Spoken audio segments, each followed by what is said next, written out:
Hi everyone, इस video में हम लोग डिस्कस करेंगे अजोर इवेंट हब के कॉन्सेप्ट के बारे में कि अजोर इवेंट हब क्या होता है, कैसे ये काम करता है और साथ ही साथ इसके बेनिफिट्स क्या हैं।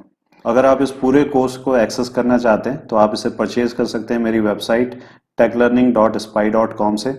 ये कोर्स हिंदी में अवेलेबल है। इसे परचेज करने के लिए आप क्लिक कीजिए बाय नाउ पे।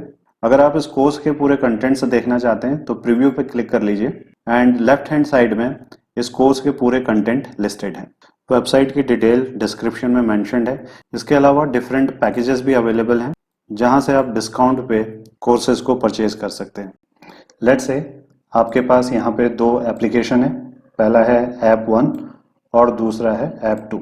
अगर आप चाहें तो इन्हें किसी डिस्ट्रीब्यूटेड एप्लीकेशन के मॉड्यूल की तरह भी इमेजिन कर सकते हैं। लेट्स से यह है मॉड्यूल 1 जिसे हमने डिज़ाइन किया है ऑर्डर प्लेसमेंट के लिए, और ये है मॉड्यूल 2 जिसे हमने डिज़ाइन किया है बिलिंग के लिए।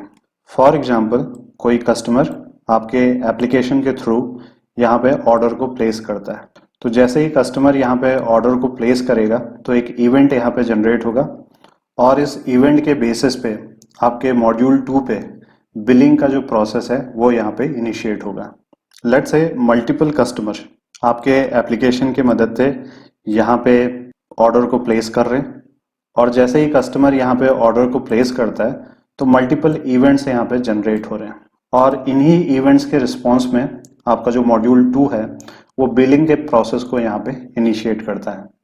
तो जब भी इवेंट यहाँ पे जनरेट हो रहे हैं तो हम चाहते हैं कि जो इवेंट हो वो सीक्वेंस में यहाँ पे प्रोसेस हो। इसके लिए हम लोग एक क्यू यहाँ पे क्रिएट करते हैं। तो जब भी कस्टमर अपने एंड से ऑर्डर प्लेसमेंट यहाँ पे कर रहा है, तो जैसा कि हमने बोला कि इवेंट यहाँ पे जनरेट होता है, वो इवेंट अभी जाके इस पर्टिकुलर क्यू में यहाँ पे प्लेस हो जाएगा।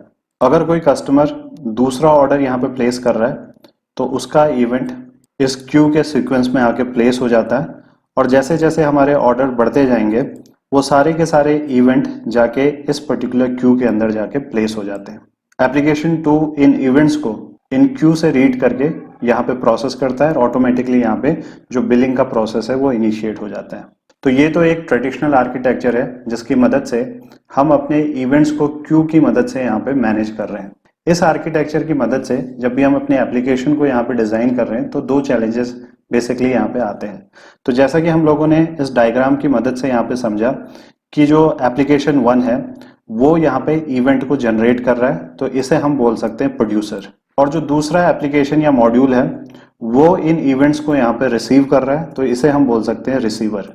यानी जो भी एप्लीकेशन इवेंट्स को प्रोड्यूस करता है उसे हम प्रोड्यूसर बोलते हैं, और जो भी एप्लीकेशन इवेंट्स को रिसीव करता है उसे हम यहाँ पे रिसीवर बोलते हैं।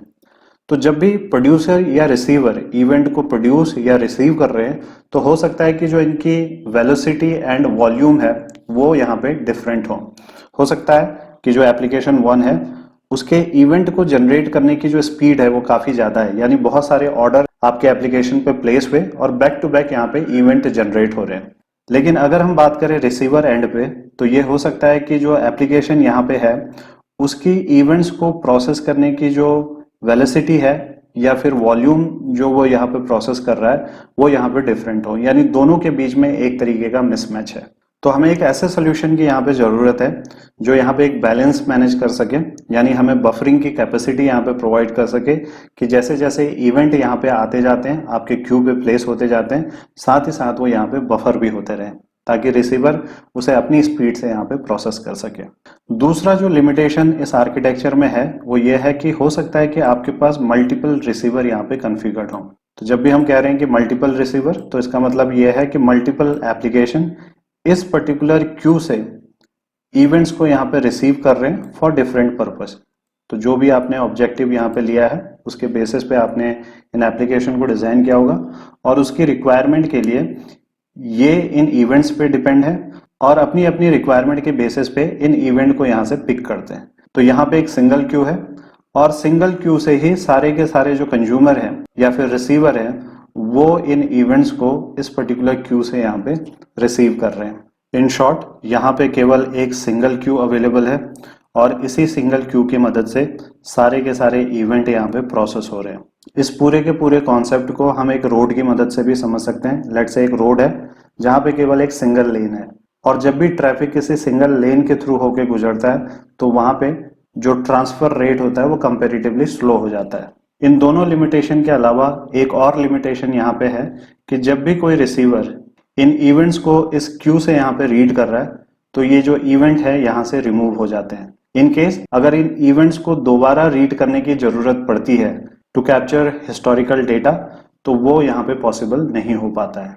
तो बहुत सारे लिमिटेशन यहाँ पे हैं अगर हम इस ट्रेडिशनल सोल्यूशन की बात करें, और साथ ही साथ जब हम इस ट्रेडिशनल आर्किटेक्चर को अपने अजोर इवेंट हब के साथ कंपेयर करते हैं तो जो भी लिमिटेशन हमने यहाँ पे डिस्कस की है वो सारी की सारी लिमिटेशन अजोर इवेंट हब के केस में एलिमिनेट हो जाती है। अब हम लोग डिस्कस करेंगे अजोर इवेंट हब के कॉन्सेप्ट के बारे में कि अजोर इवेंट हब किस तरीके से काम करता है और जो भी लिमिटेशन हम लोगों ने इस डायग्राम के मदद से समझी अजोर इवेंट हब उसे कैसे एलिमिनेट करता है। अजोर इवेंट हब के केस में भी दो कंपोनेंट होते हैं, पहला है प्रोड्यूसर और दूसरा है रिसीवर। रिसीवर को हम लोग कंज्यूमर भी बोल सकते हैं एंड प्रोड्यूसर एंड रिसीवर हमारे एप्लीकेशंस है। प्रोड्यूसर यहाँ पे इवेंट को जनरेट करता है और रिसीवर इन इवेंट्स को यहाँ पे कंज्यूम करता है। लेट्स से ये एक एप्लीकेशन है, एप्लीकेशन 1, जिसे हमने यहाँ पे ऑर्डर प्लेसमेंट के लिए डिज़ाइन किया है। सिमिलरली ये है हमारा एप्लीकेशन 2 जिसे हमने बिलिंग के लिए यहाँ पे डिज़ाइन किया हुआ है। अब हम लोग यहाँ पे ट्रेडिशनल सोल्यूशन लेने की बजाय अजोर इवेंट हब को डिप्लॉय करना चाहते हैं। तो अजोर इवेंट हब को डिप्लॉय करने के लिए सबसे पहले हम लोग एक नेम स्पेस यहाँ पे क्रिएट करते हैं और इसी नेम स्पेस के अंदर जाके हम लोग इवेंट हब को यहाँ पे डिप्लॉय करते हैं। तो ये है हमारा इवेंट हब। जब भी हम इवेंट हब को यहाँ पे डिप्लॉय करते हैं तो हमसे जो अगला क्वेश्चन यहाँ पे पूछा जाता है डिप्लॉयमेंट के टाइम पे वो ये है कि आपको कितने पार्टीशंस की जरूरत है। लेट्स से मैं यहाँ पे बोलता हूँ कि मुझे 3 पार्टीशंस की यहाँ पे जरूरत है। तो ये है मेरा पार्टीशन 1, पार्टीशन 2 एंड पार्टीशन 3। ये पार्टीशंस डिफरेंट क्यूज हैं जिनके अंदर जाके फाइनली आपके इवेंट यहाँ पे प्लेस होते हैं। फॉर एग्जाम्पल यहाँ पे कस्टमर है और कस्टमर आपके एप्लीकेशन की मदद से ऑर्डर को यहाँ पे प्लेस कर रहा है और जैसे ही वो ऑर्डर को यहाँ पे प्लेस करता है तो उस केस में इवेंट यहाँ पे जनरेट होता है। तो जब भी हम इवेंट नेम स्पेस को यहाँ पे क्रिएट करते हैं तो एक एंड पॉइंट भी यहाँ पे क्रिएट होता है।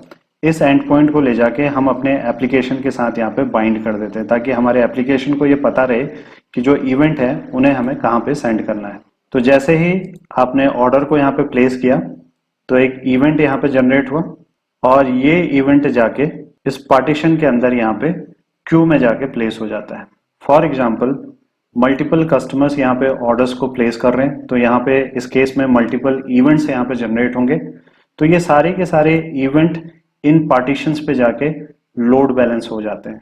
अगर इसे एक एग्जाम्पल की मदद से समझें, लेट्स से डिफरेंट कस्टमर्स ने यहाँ पे 100 ऑर्डर्स को प्लेस किया हुआ है तो इस केस में 100 इवेंट्स यहाँ पे जनरेट होंगे और ये 100 इवेंट्स इन तीनों के तीनों पार्टीशंस में जाके यहाँ पे लोड बैलेंस हो जाते हैं। लेट्स से फर्स्ट पार्टीशन में 30 इवेंट्स यहाँ पे इस पर्टिकुलर क्यू पे जाके प्लेस हो गए, 20 पार्टीशन 2 में जाके प्लेस हो जाते हैं एंड लेट्स से 50 जाके इस पार्टीशन 3 पे जाके प्लेस हो जाते हैं।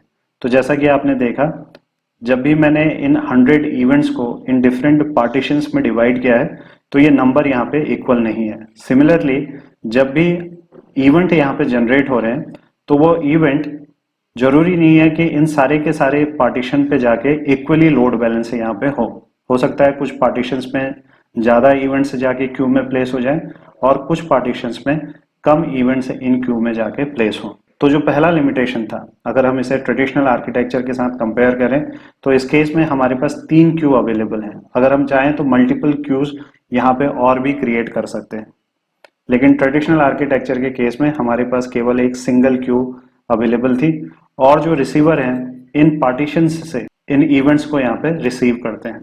दूसरा बेनिफिट जो इवेंट हब के केस में है, तो जब भी हम इस इवेंट हब को यहाँ पे क्रिएट करते हैं तो ये हमसे पूछता है कि कितने दिनों के लिए आप इवेंट को यहाँ पे रिटेन करके रखना चाहते हैं। लेट्स से अगर मैं यहाँ पे मेंशन करता हूँ 7 डेज, तो उस केस में जितने भी इवेंट इस इवेंट हब के अंदर जाके डिफरेंट पार्टीशंस के अंदर क्यू में प्लेस हुए हैं वो 7 डेज तक यहाँ पे रिटेन रहते हैं। अगर कोई रिसीवर इन इवेंट्स को रीड भी कर लेता है तब भी ये जो इवेंट्स हैं इन क्यू से यहाँ पे डिलीट नहीं होते हैं।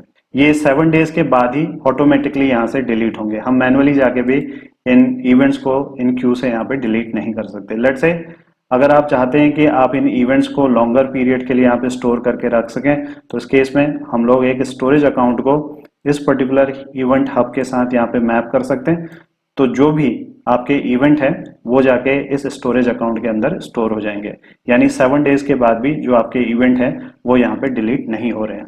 अगर आप अपने स्टोरेज अकाउंट को कैप्चर ऑप्शन की मदद से इस इवेंट हब के साथ यहाँ पे कॉन्फ़िगर करते हैं, तो इसका मतलब ये हुआ कि जो भी इवेंट यहाँ पे प्रोड्यूसर जनरेट कर रहे हैं वो सारे के सारे इवेंट आपके इवेंट हब के अंदर इन डिफरेंट पार्टीशंस के अंदर जाके क्यू में प्लेस होते हैं और साथ ही साथ बफर्ड रहते हैं, यानी ये डिलीट नहीं होते हैं। और जो भी रिटेंशन पीरियड आपने कॉन्फ़िगर किया है उस रिटेंशन पीरियड तक ये सारे के सारे इवेंट यहाँ पे रिटेन रहते हैं। अगर फर्दर भी आप इनको रिटेन करना चाहते हैं तो जैसा कि मैंने बोला आप यहाँ पे एक स्टोरेज अकाउंट भी मैप कर सकते हैं। तो हमारा जो सेकंड लिमिटेशन था वो भी यहाँ पे एलिमिनेट हो जाता है।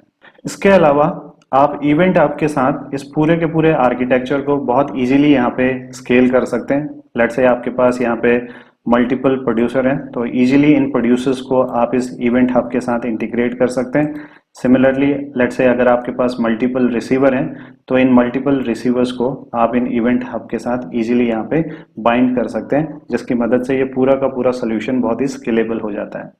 इसके अलावा इवेंट हब आपको ये भी फीचर प्रोवाइड करता है कि लेट्स से अगर आप चाहते हैं कि इस पर्टिकुलर प्रोड्यूसर के जो भी इवेंट हैं किसी एक पर्टिकुलर पार्टीशन पे जाके क्यों हो, तो आप यहाँ पे उसके पार्टीशन आईडी को मेंशन कर सकते हैं। तो जो भी इवेंट ये प्रोड्यूसर यहाँ पे जनरेट करेगा वो इस पर्टिकुलर पार्टीशन पे जाके क्यू पे प्लेस हो जाएगा। आप चाहें तो एक से ज्यादा पार्टीशन भी यहाँ पे कॉन्फ़िगर कर सकते हैं एज ए पार्टीशन आईडी। तो जो भी इवेंट है इन दो पार्टीशन के अंदर जाके ही यहाँ पे इस क्यू में प्लेस होंगे।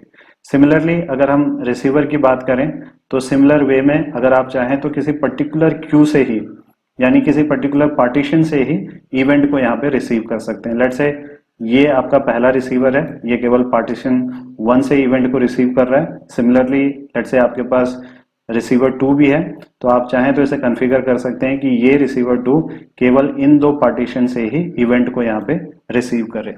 जब भी रिसीवर इवेंट हब के अंदर इन पार्टीशन से इवेंट्स को रिसीव करता है तो ये डायरेक्टली इन्हें यहाँ पे रिसीव नहीं कर सकता है। रिसीवर को इन इवेंट्स को एक्सेस करने के लिए कंज्यूमर ग्रुप के थ्रू होके ही जाना पड़ता है। लेट्स से ये एक कंज्यूमर है तो वो इस पर्टिकुलर कंज्यूमर ग्रुप की मदद से ही इन पार्टीशंस को यहाँ पे एक्सेस कर सकता है।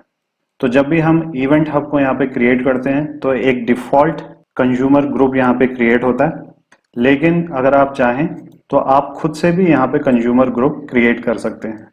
कंज्यूमर ग्रुप एक तरीके से एक व्यू प्रोवाइड कर रहा है आपके रिसीवर को कि वो किस तरीके से इस डेटा को देख रहे हैं।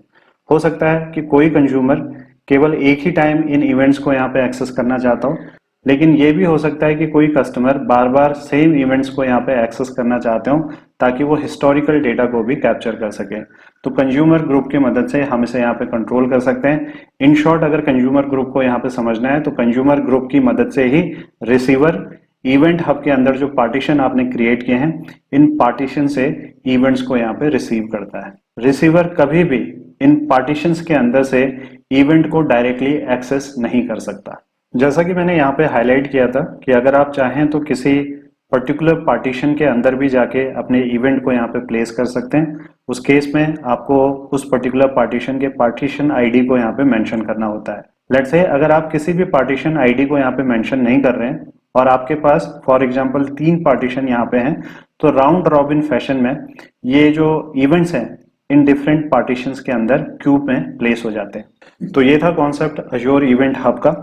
अगली वीडियोस में हम लोग ये डिस्कस करेंगे कि अज्योर इवेंट हब को किस तरीके से डिप्लॉय किया जाता है। साथ ही साथ इसमें बहुत सारे और भी टेक्निकल एस्पेक्ट हैं जिन्हें हम प्रैक्टिकल को करते समय डिस्कस करेंगे। तो मिलते हैं अगली वीडियो में। Thank you.